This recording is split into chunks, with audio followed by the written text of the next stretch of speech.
Buenos días, estamos en este podcast trabajando un programa especial sobre un tema muy relevante para Sonora, en nuestro programa Por la Grandeza de Sonora. Y tenemos un invitado especial, a un buen amigo, Enrique Aguirre, un productor de Bacanora. Me entusiasma mucho el tema, estimado Enrique, bienvenido. La verdad es un gusto tenerte en este programa, donde estamos iniciando una serie de programas que nos hablen de la grandeza de Sonora, de la grandeza de los empresarios sonorenses que hacen siempre un gran esfuerzo por salir adelante, por producir, por arrancarle a la tierra esa riqueza que generosamente nos ofrece. Y en esta ocasión hablar de un producto tan emblemático como es el Bacanora, la bebida sonorense de más tradición, de más arraigo, una bebida con la cual me siento muy identificado, Enrique, porque pues provenimos de San Pedro de la Cueva, de mis abuelos, bisabuelos, pues eran siempre gustosos productores, pero también degustadores de un buen bacanora, de un buen trago de bacanora. Entonces esa tradición que tenemos los sonorenses por el buen trago, por un buen bacanora, se ha transmitido de generación en generación. Me toca a mí ser investigador y trabajar durante muchos años con el tema de la cultura del bacanora, lo que es la producción de bacanora, y pues producir una serie de libros que ahorita ratito podremos comentar al respecto. Pero bienvenido, Enrique, me da mucho gusto que estés con nosotros en este espacio, y me gustaría si nos puedes orientar de dónde vienes, cuál es tu origen y cómo estás identificado con la producción de Bacanora. Gracias, Luis. Al contrario, es un privilegio para mí pues, estar hablando, platicando contigo de, pues, de mi principal actividad ahorita, que es la producción de Bacanora. Sí, tengo yo aproximadamente 10 años, un poquito más, dedicándome a esta actividad, a raíz de que soy ingeniero agrónomo y fui administrador de una propiedad agropecuaria que tenía mi papá en vida. Mi papá así le decían Don Jecho, como la marca de... Yo, como él me enseñó todas las, pues, las formas de hacer un buen trago, una buena bebida, pues yo, como tributo a él, pues mi bebida lleva su nombre, su apodo o claro, su mote, ¿verdad? Su nombre era Jesús Aguirre García. Y mi padre, en la época de la prohibición, él era ganadero y era minero y era contratista y tenía como responsabilidad conseguir personal para una mina muy grande de grafito que está ahí en el municipio. Está enclavada en San José de Moradilla. La mina de Cochi, La mina del famosa, Cochi, sí. claro. Que nos tocó conocerla de jóvenes, íbamos a excursiones que hacíamos de la escuela a la mina de Cochi, y trabajaron unos tíos míos precisamente en la mina. La verdad es una mina, es una experiencia muy interesante, pero sí estamos familiarizados con la mina, y, y obviamente el trabajo de tu papá entonces está relacionado con proveeduría y de alguna manera también con el tema del bacanora. Sí, cómo no. Mi padre conseguía mineros de los pueblos aledaños, de La Colorada, de San José de Pimas, de donde a Tecoripa iba. En esos tiempos, estoy hablando de la década de los 40, 1940. Y él, muy inquieto, tenía un comercio pequeño comercio de abarrotes en general, y él le surtía también mercancía, provisión a los mineros, ¿no? así muy veladamente, pues les vendía cerveza y les ofrecía bacanora, ¿no? Curiosamente tenía buena fama en ese tiempo de la bebida de él, que pues en los pueblos colindantes ahí, pues se conocía que había buen bacanora ahí en el Cochi, ¿no? Y llegó a los oídos pues de Hermosillo, de las autoridades, de la judicial, en ese tiempo la acordada, esa famosa. Pues tenían pues como misión ver ahí qué estaba pasando, porque como estaba prohibido y pues sabían que ahí había producción, querían encontrar quién era y dónde se producía. Como eran terrenos de la familia, donde estaba la mina, había cañadas muy alejadas y de muy difícil acceso, y ahí tenía la mina. Estaba cerca, pero muy inaccesible para llegar a donde estaba. Y pues en aquel tiempo llegó las autoridades, pero vestidas de civil, preguntando así dónde se podía conseguir buen bacanora. Y ahí un atarantadito que andaba embacanorado, lo abordaron y le preguntaron: oye, ¿qué andas tomando? Pues ando tomando un trago de lo bueno, genuino. ¿Y qué es? Pues es bacanora. Ay, bacanora. Mira, anda tomando bacanora este señor. Y se ve muy bien, ¿no? No se ve. Pero qué bien andaba, no andaba más para allá que para acá. Y luego ya empezaron a preguntarle y cuestionarlo. Y lo arrinconaron al amigo, ¿no? Y el señor, pues, era amigo de mi papá. Amigo, porque el pueblo muy pequeño, pues no todos se conocían ahí. Y dijo: no, pues yo creo que ya sé para dónde van, ¿no? Y se le salió a decir: pues, ¿quién te lo vende? Y le salió como un chiste ahí que anda, ¿no? Que dijo: primero muerto que denunciado, Don Jecho. Vamos tras Don Jecho, ¿no? Pues ya le dio el nombre. No, pero mi papá pues se las sabía todas, ¿no? Y pues duró un tiempo sin producir, porque pues ya lo detectaron muy bien. Pero pues así producía para consumo propio, ¿no? Y pues cuando yo empecé a trabajar con él, me platicaba todas las anécdotas y me llamaba mucho la atención a mí. Y ya me dijo: pues si quieres, verás, hacemos un poco de bacanora y aprendes a hacerlo. Y así fue como aprendiste aprendí las técnicas de cómo hacer el bacanora. Voy a hablar un poquito del contexto, ahorita que te referiste, Enrique, a un tema importante, los años de la clandestinidad de los productores de bacanora, para que muchas personas que nos van a ver entiendan algo que sucedió en Sonora con la producción de la bebida. En 1915 se da una prohibición a nivel nacional, prohibición de bebidas embriagantes le llamaban. Y en Sonora el gobernador era Plutarco Elías Calles. Él tenía un problema, se decía que tenía un problema de alcoholismo grave, y que eso hizo que aplicara con mucho rigor la ley, y se decreta la prohibición para la producción, distribución y consumo de bacanora.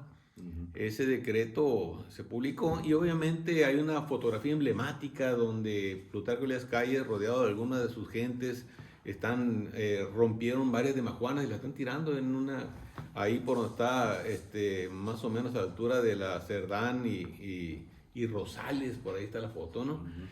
Y se decreta esa prohibición, y durante muchos años pues duerme el sueño de los justos esa ley, porque se levantan las restricciones para los tequileros, se levanta restricción en diferentes lugares del país. Sin embargo, en Sonora sigue vigente la ley seca hasta 1992, que se hace una reforma a la ley de alcoholes promovida en el Congreso del Estado, siendo gobernador de Sonora el licenciado Manuel Fabio Beltrones, y se levanta la prohibición. Entonces es cuando empiezan poco a poco los productores a salir de la clandestinidad y a empezar a retomar la producción formal de bacanora. Obviamente no es instantáneo, sino que lleva un proceso de ir perdiendo el miedo, porque la acordada famosa, los policías rurales se encargaron de infundir mucho miedo a la población, a quien producía bacanora. Incluso llegó a extremos de abusos, de ahorcados y de sentenciados a prisión. Pues eso infundía mucho miedo, y después del 92 duraron varios años todavía como que no se atrevían a producirlo más abiertamente. Sin embargo, poco a poco fue bajando ese temor y los productores empezaron poco a poco a retomar las actividades, cada vez más con más apertura. Así que en esa oportunidad se da que quienes ya la producían, con el caso de tu padre, con el bacanora, que fue adquiriendo pues el prestigio y que le dejó el nombre de Don Gecho, que tú retomas con mucha inteligencia para poder para poder rescatar esa bebida tradicional con una marca emblemática para ustedes, para su familia, que es Don Gecho. Y quiero decirte, estimado Enrique, que nos tocó probarlo y ahorita tenemos para degustar. De hecho, vamos a probarlo, pero anteriormente nos tocó degustarlo y es un sabor muy particular. Me gustaría que nos hablaras un poco más, Enrique, del proceso tradicional de producción de bacanora, considerando el aspecto desde la siembra del maguey, lo que es el proceso pues del tatema, del agave, lo que es el proceso de fermentación, el proceso de destilación y el envasado, y todo lo que conlleva la cadena de producción de bacanora para el caso específico de ustedes. Muy bien, sí. Sí, ahí en los terrenos esos donde se encuentra mi fábrica de bacanora, pasa el río Mátape y cruza una parte del rancho, ahí de la propiedad, y ahí está enclavada la fábrica, cerca del río. Yo, dentro de mis actividades con el ganado, paralelamente, donde veía una buena planta, una mancha de agave en el monte, pues le cortaba los hijuelos y me los traía, los acercaba pues a donde está el río, para tener más forma de cuidarlos, ¿no? Y es como fui haciendo mi plantación. No está de una manera pues así uniforme como se ve en las plantaciones en Jalisco, en partes donde se ven muy bonitas las hileras, ¿no? Yo tengo manchas por aquí, por allá, como Dios me dio a entender, fui plantando, ¿no? Pero ya tengo plantas ahorita desde vivero hasta plantas maduras, ¿no? Y como ahí había mucho problema de abijeo, y de robos de equipos y todo, porque es un camino que va desde La Colorada y se hace una Y y sigue para San José de Pima, para allá, para Tecoripa, y para acá sales hasta La Misa, Empalme, Ortiz. Entonces es una vía muy transitada, y pues mucha gente que sin oficio pues veía ahí algún equipo, algún pozo que tuviera alguna motobomba, pues se la llevaba. Sí. Entonces se puso un control, una caseta que se coopera ahí con los rancheros, y se está no evitando, pero limitando mucho a la entrada, la incursión de gentes.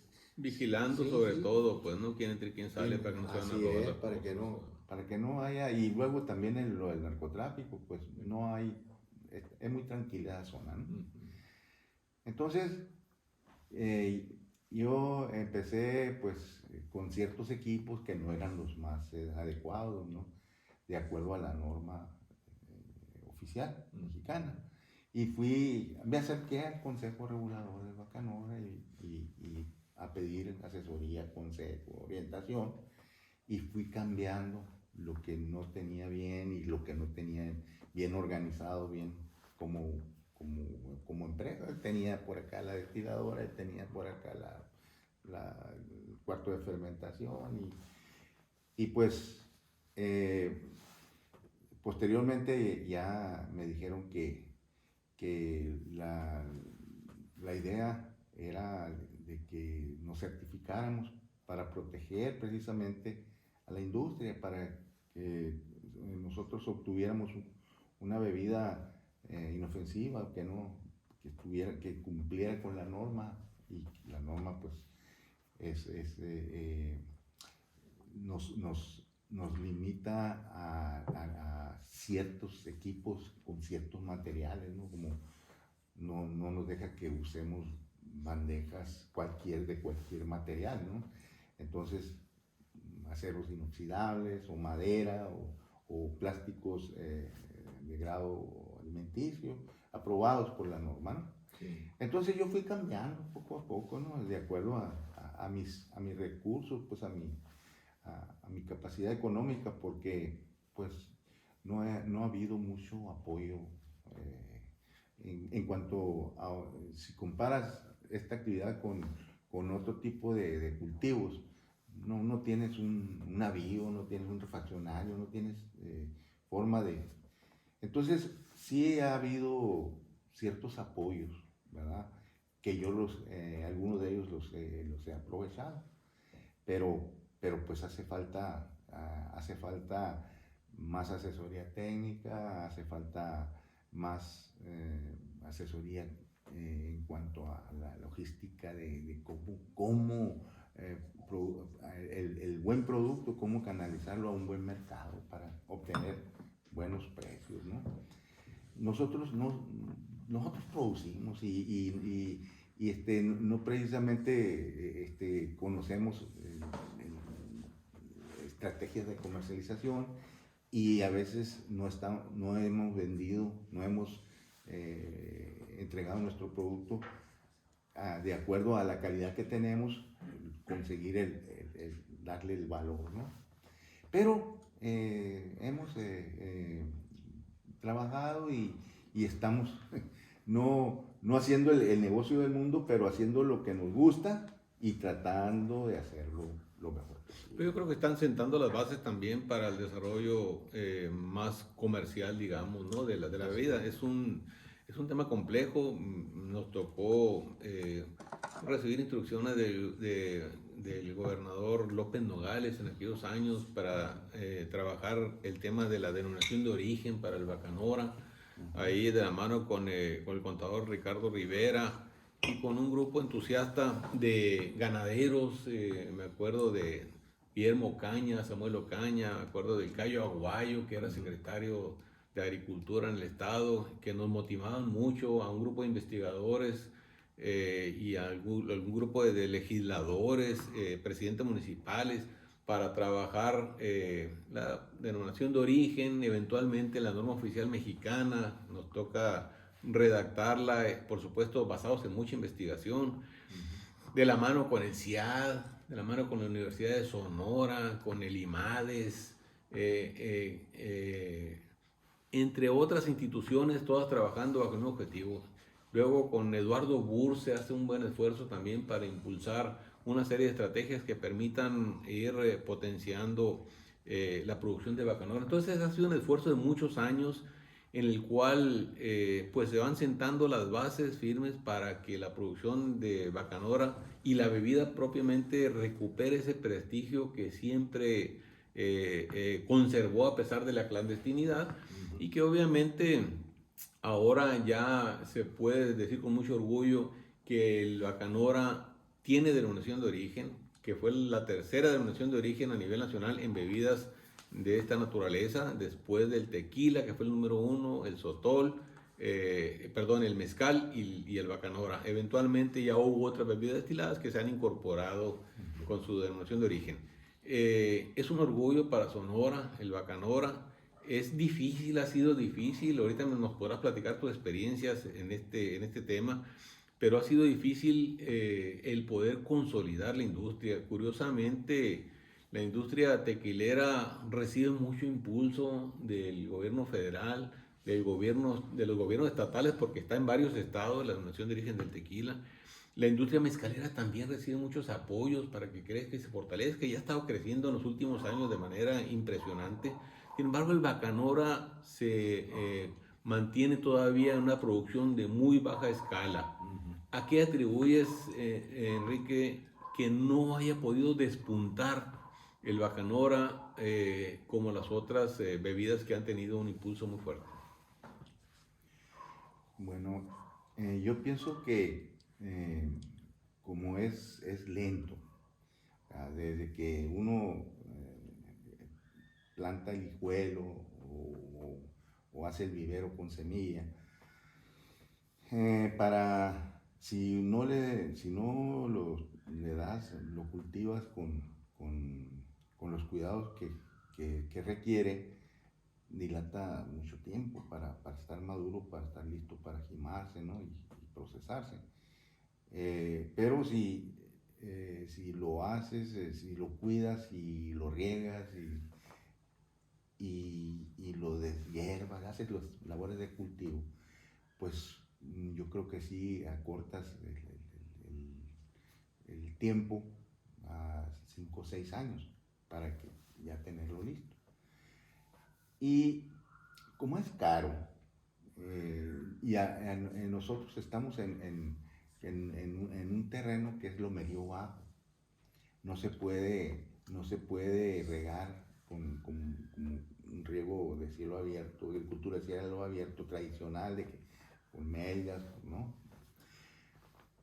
Entonces, pues ahí, como yo he podido, le he puesto mangueras de riego por goteo y es caro. Entonces, si no se cuenta con los apoyos, no se cuenta con asesoría técnica, hasta ya ahorita ya empieza a despertar todo eso, pero entonces uno está a prueba y error, ¿no? A prueba y error y pues un error te pierdes un año. Pero yo he escuchado ahora últimamente que el gobierno del estado, con el doctor Durazo, tiene una otra visión y ya hubo algunos acercamientos que nos invitaron a los productores para decirnos que sí están pensando en esta industria del bacanora, darle la fortaleza que requiere para que detone, ¿verdad? ¿Qué problemas tendría que resolverse desde la perspectiva del gobierno del estado en la cadena del bacanora, como que tú consideres que son prioritarios para poder garantizar pues la planta de agave en cantidad suficiente, pero también para poder industrializar de mejor manera y hacer más eficiente el proceso con procesos de fermentación, de destilación, apegados a las normas? ¿Qué hay que hacer? Yo sé que el bacanora Don Gello es de los pocos bacanoras certificados. De hecho, entiendo que hay siete bacanoras certificados. Don Gello es uno de ellos, y es compleja la certificación porque es una norma oficial mexicana muy especial la que se hizo para el bacanora. Es una norma oficial mexicana única en México, porque es la única que permite bacanora 100% agave. No permite la mezcla de otros azúcares. Eso lo hace muy complejo, lo hace muy difícil de alcanzar una certificación. Sin embargo, ustedes la tienen, ¿sí? Y aquí se le ponen los sellos correspondientes de parte de la Secretaría de Hacienda, ¿sí? Del Consejo Regulador, etcétera. O sea, es garantizar que este bacanora cumple con la normatividad, que es muy difícil de cumplirla. ¿Qué es lo que tiene que resolver el gobierno del estado para que más empresarios de Bacanora puedan alcanzar esta calidad suprema que tienen ustedes, pero además para que detone la industria del Bacanora, que no sean solamente 7, sino que sean cientos y que se posicionen no solo en los mercados nacionales, sino en los mercados internacionales, que también son muy importantes? ¿Qué hay que resolver que está atorando el despunte el despegue de esta importante industria sonorense? Pues es muy complejo, pero a mi entender, la industria de Bacanora requiere de mayor producción de materia prima, de mayores áreas de siembra de agave. Es caro, como lo mencionaba hace rato, es caro sembrar en partes donde no es uniforme el suelo y que tienes que instalarle riego por goteo. Ahorita una hectárea de sistema de riego por goteo en agave sobrepasa los 100,000 pesos. Entonces, tener agua suficiente, buena agua, y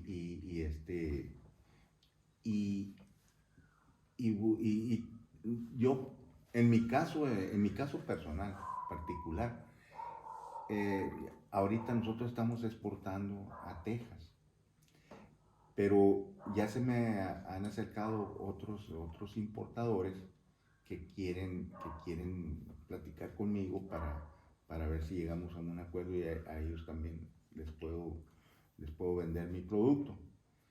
Pero ¿de dónde? Yo tengo una fábrica que tiene una capacidad de mil botellas mensuales, pero ¿por qué? Porque yo garantizo eso porque tengo materia prima para abastecer mi planta, mi vinata. Pero si viene otra persona queriendo más cantidad, no tengo suficiente. Entonces, pues yo creo que estamos tocando muchas puertas queriendo vender y luego que nos pregunten, entonces le vamos a decir, pues espérame tantito, no, espérame 5 o 6 años. Entonces, el problema de la falta de planta de agave en cantidades suficientes es un cuello de botella en estos momentos. Así es, el principal cuello de botella. Sí. ¿Cómo crees que se puede resolver? Pues con mayores superficies de siembra. Tenemos 21 años ahorita con la denominación de origen, Enrique, y obviamente ese tema se ha platicado muchas veces y no termina de resolverse. Hay los 35 municipios de la denominación de origen, hay cantidad de tierra suficiente para poder hacer grandes plantaciones de agave, de maguey para el Bacanora, y no se ha logrado. ¿Qué aspecto crees tú que es el que está fallando para que se plante en cantidades industriales, en cantidades enormes el agave? ¿Qué crees tú que está sucediendo ahí? Y por otro lado te preguntaría, ¿crees tú que ayudaría el ampliar la denominación de origen a las zonas costeras del estado, en donde hay agricultores con una visión más empresarial, con visión de largo plazo en los cultivos, que no requieren tantos financiamientos, que conocen y que tienen la experiencia y viven la experiencia de cultivos de 5, 6, 10 años y que pudieran ellos fácilmente incorporarse como productores de agave? Te lo pregunto con la experiencia que has tenido en la producción de agave. Pues yo creo que lo que se requiere es inyección de capital, invertirle, apostarle a la industria, ¿no? Bajo esquemas de gobierno, bajo esquemas de banca de desarrollo, bajo esquemas privados o como inversiones propias de los productores de Bacanora. Yo pienso que es más, necesitamos pensar más en grande, ¿no? Que nos orienten las instituciones académicas, como las universidades, los tecnológicos, en cuanto a cómo hacer una plantación exitosa. Pero sí necesitamos que inversionistas le apuesten y le siembren y planten agave para aquellos que quieren incursionar, o los que ya estamos, tengan materia prima para elaborar el producto. Ahorita lo acabo de mencionar, si me piden más, ¿de dónde? ¿No? Entonces, si la ampliación de la denominación de origen nos va a llevar a que haya una oferta suficiente de materia prima, pues yo diría que pudiera ser un camino viable, ¿no? Ok, en este libro, El Bacanora, Legado de Sonora, que me tocó publicar hace alrededor de un año, trabajamos un tema que tiene que ver, obviamente, con los esquemas para una plantación exitosa de agave. Trabajamos temas relacionados a la fermentación, a temas relacionados a cómo destilarlo, pero el tema agronómico es un tema fundamental. Hablamos de las plagas y enfermedades más comunes, de cómo se reproduce el agave de manera más eficiente, con menos costos, y hacemos comparativos de lo que ha estado sucediendo con la industria del tequila, la producción de agave tequilero, la producción de agave mezcalero y la producción de bacanora.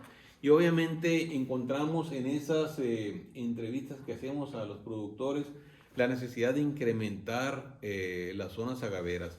Hay un tema relacionado a la posibilidad de ampliar la denominación de origen a otros espacios del mismo estado, que no ha estado avanzando por la creencia de que se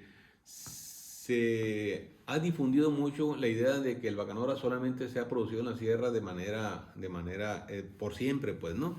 Y hay evidencias, por eso puse esta fotografía en este libro, hay evidencias de que el bacanora se ha producido de manera ancestral en las zonas costeras del estado. Esta fábrica de bacanora se encontraba en Guaymas, y la plantación es una foto original de 1905, ¿sí? Y era una fábrica que estaba en San Germán, en Guaymas, y así hemos encontrado también evidencias de fábricas que se han encontrado en diferentes lugares costeros del estado de Sonora. Entonces no sería difícil ampliar la denominación de origen si hubiera voluntad, obviamente, de autoridades, pero también de los propios productores, que son quienes deberían tener mayor interés en tener más plantas de agave, ¿no? Resolver el cuello de botella de la insuficiencia de planta de agave, creo que resolvería también y potenciaría la producción de bacanora.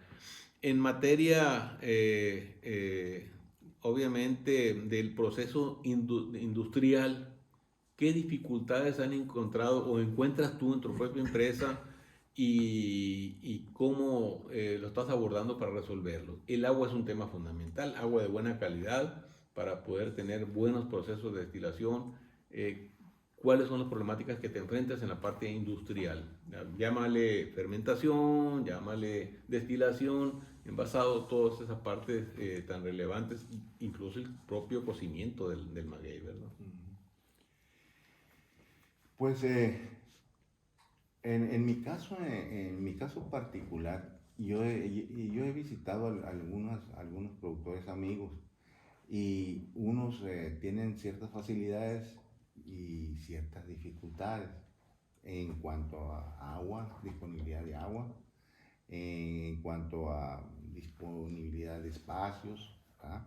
para la siembra, para la plantación. Pero en mi caso, yo tengo disponibilidad de agua de buena calidad, tengo mucho espacio donde pudiera yo ampliar mi plantación, pero pues en mi caso particular es falta de recursos, ¿no? Yo pudiera triplicarme o crecer mucho más si tuviera algunos apoyos, ¿verdad?